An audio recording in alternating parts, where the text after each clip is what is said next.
کبھی سنا ہے کہ کور کمانڈر لبرٹی سے لوگ چل رہے ہوں اور کور کمانڈر گھر پہنچ رہے ہوں اور وہ خالی پڑا ہو وہاں کوئی یعنی کور کمانڈر اتنی بڑی پوزیشن ہوتی ہے اس کو اوپر کوئی بچانے والا نہیں ہے.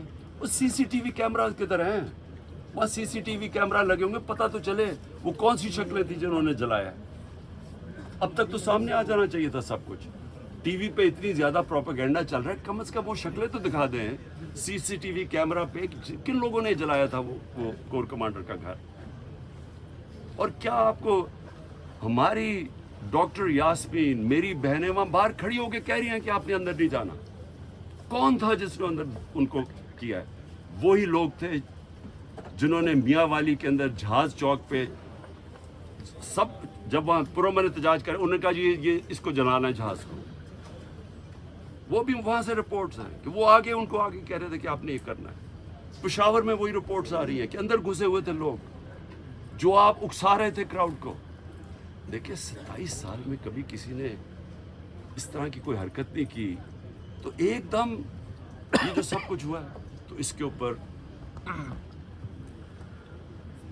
بہت ضروری ہے انویسٹیگیشن, کیونکہ یہ اس سازش میں یہ چیز بھی آئے گی کہ پلان بنایا گیا ہے کہ کسی طرح تحریک انصاف کو فوج کے سامنے کھڑا کیا جائے اور فوج کے ذریعے تحریک انصاف کو ختم کیا جائے. یہ پلان بنایا ہوا ہے, یہ خطرناک ہے ملک کے لیے. یہ پیچھے پی ڈی ایم ہے, یہی ہوا تھا 1971 میں. 1971 میں کیا ہوا تھا؟ الیکشن جو جیت گیا تھا, جو پرائم منسٹر تھا, جس کو بننا چاہیے تھا پرائم منسٹر, ایک پولیٹیشین نے سازش کی فوج کے ساتھ مل کے اور اس کو بجائے پرائم منسٹر بنانے کے اس کے خلاف ملٹری ایکشن کروایا گیا اور ملک ٹوٹ گیا. یہ وہی پلان بن رہا ہے. الیکشن میں مقابلہ نہیں کر سکتے.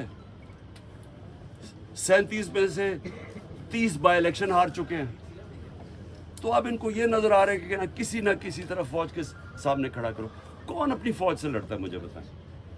اگر فوج سے لڑے گا تو کیا ملک ہی ہارے گا نا. کبھی کوئی لڑتا ہے؟ یہ جو سارا کرایا جا رہا ہے, جو اکسایا جا رہا ہے, اس سے کس کو فائدہ ہوگا؟ صرف یہ پی ڈی ایم کو ہی فائدہ ہے نا. ملک کی تو جمہوریت بھی تباہ. اب یہ سوچ لے کہ یہاں کیئر ٹیکر کا اب کیا قیام رہ گیا, ان کی کیا قانونی حیثیت رہ گئی. 90 دن پورے ہو گئے ہیں, ان کا تو کام تھا الیکشن کروانے کے لیے آنا. ان کو تو اب تک اب ان کا کام کیا ہے, یعنی ان کی کون سی قانونی حیثیت رہ گئی ہے؟ اور 70% پاکستان ہے پنجاب اور پختونخوا. اب آج وہاں کوئی ریپرزینٹیو گورنمنٹ نہیں ہے کیونکہ انہوں نے الیکشن نہیں 90 دن میں کروایا, آئین کو توڑا ہے. گورنمنٹ نے, فیڈرل گورنمنٹ نے مل کے کیئر ٹیکر گورنمنٹ اور الیکشن کمیشن کے ساتھ مل کے سازش کی, تو اس کا کون ذمہ دار ہے؟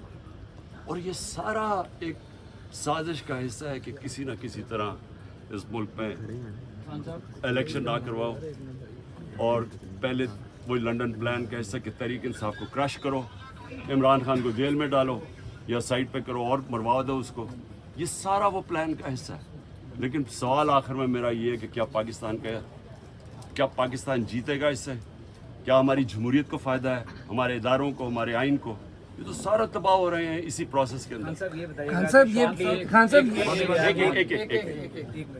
بتائیے گا کہ جو آئندہ آنے والا سیٹ اپ جس کی باتیں بعض گشت اقتدار کی راہداریوں میں سنائی دے رہی ہیں وہ یہ ہے کہ 3 سال کا ایک ہائبرڈ سسٹم لانچ کر دیا جائے, آپ کہیں فکس ہو جائیں اور اس کے بعد پھر 3 سال بعد جا کے کہیں الیکشن ہو. ایسی صورتحال میں پاکستان تحریک انصاف کہاں کھڑی ہے؟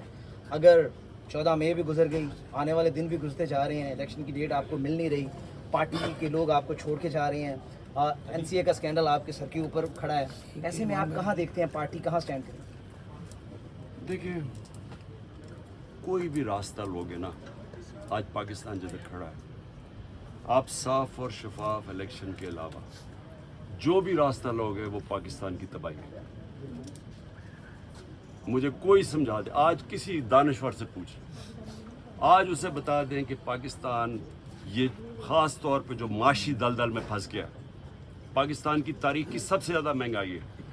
آج بلومبرگ کہتا ہے کہ پاکستان میں سری لنکا سے زیادہ مہنگائی ہو گئی ہے جب سری لنکا میں پبلک سڑکوں پہ آئی تھی.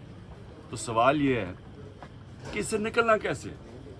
कोई सारे दानश्वर आपको एक बात कहेंगे कि पहले साफ और शफाफ इलेक्शन करवाओ ताकि सियासी इस्तेकाम आए और उसके बाद फिर आपकी माशत ठीक होगी, ये सब कहते हैं।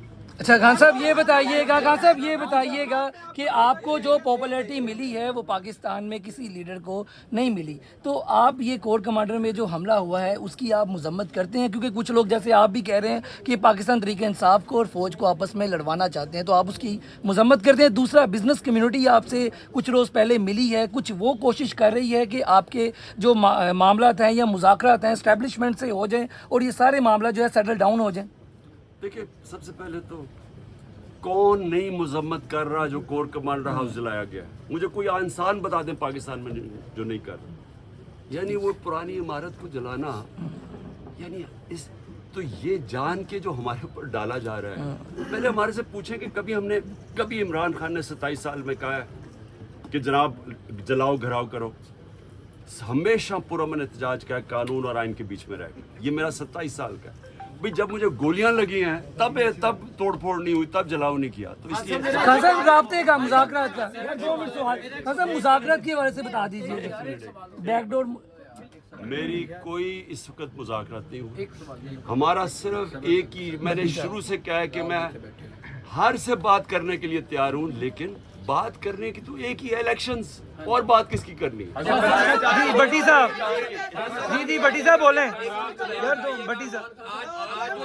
भट्टी साहब बोलें। आज जो सिचुएशन तहरीक इंसाफ के साथ बनी हुई है, सूरत हाल बनी हुई है, आप नहीं समझते कि आप ना कौमी असम्बली से निकलते, ना खैबर पख्तूनख्वा की असम्बली तहलील करते, ना पंजाब की असम्बली तहलील करते, तो आप मुनज़्ज़म तरीके से पार्लियामेंट के अंदर बैठ के जमहूरी तरीके से अपनी जद्दोजहद करते, शायद आप अपने मकसद में कामयाब होते, क्योंकि इलेक्शन डिमांड थी वो तो पूरी नहीं हुई।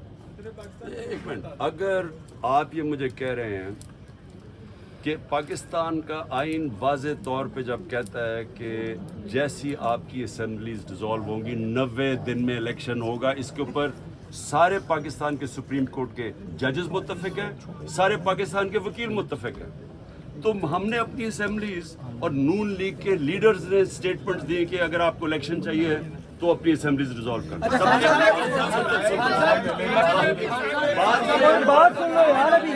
बात सुन लो यार पहले। जी बात सुनो। अब मुझे ये बताएं कि अगर लोग आइन पे नहीं चलने के लिए तैयार, तो उसमें मैं क्या करूं? नताशा करे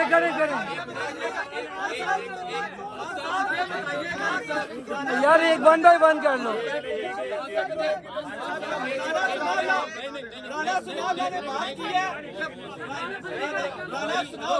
राना सनाउल्लाह ने बात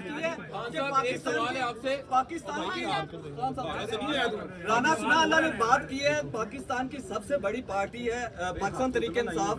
राना सनाउल्लाह ने बात की है कि हम इसको 4th शेड्यूल में लेके जाने लगे हैं। पाकिस्तान तहरीक इंसाफ ने इसके लिए क्या जो अपना अगला लाहे अमल बनाया है कि अगर 4th शेड्यूल में अगर आपकी पार्टी जाती है तो पाकिस्तान की सबसे बड़ी पार्टी है, तो क्या आपका लाहे अमल है? देखो, जब अगली टीम ये फैसला कर लेते थे कि मैच नहीं खेलना, तो फिर वो टेक्निकल नॉकआउट पे जाती है कि किसी तरह उसको डिस्क्वालीफाई कर दिया जाए, क्योंकि मैच तो वो अब खेल नहीं सकते। नताशा करो यार, जी नताशा यार 2 मिनट बच्ची को। देखिए, वो मैं ये भी कह सकता क्योंकि मुझे टाइम कुछ ऐसा है, छोड़ के जा रहे हैं आपके लोग। मैं ये नहीं कह सकता कि मैं उनको वापस लूंगा या नहीं लूंगा, लेकिन मैं ये जरूर कहूंगा कि मेरी सारी हमदर्दियां उनके साथ हैं। एक मिनट, क्योंकि उनके ऊपर बड़ा मुश्किल वक्त गुजरा है, उनके ऊपर जो प्रेशर पड़ा है, ये मुझे पता है। अभी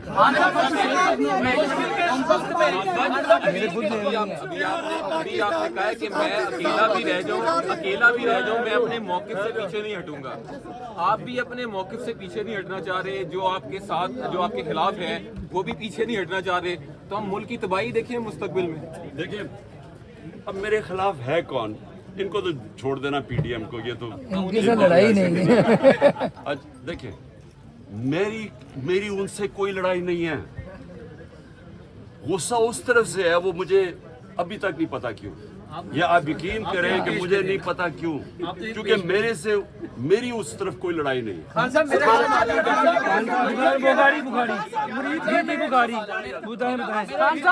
ये बताइएगा यार, 2 मुश्किल घड़ी में जब इसके ऊपर सख्त तरीन क्रैकडाउन गुजर रहा है, आपने सदर बनाया चौधरी परवेज लाई साहब को, उनके ऊपर तो कोई क्रैकडाउन नहीं है, वो इस वक्त कहाँ है, वो क्यों नहीं सामने आ रहे और पार्टी का बयानिया क्यों नहीं दे रहे? पहले भाईजान पहले सवाल पूछना दो।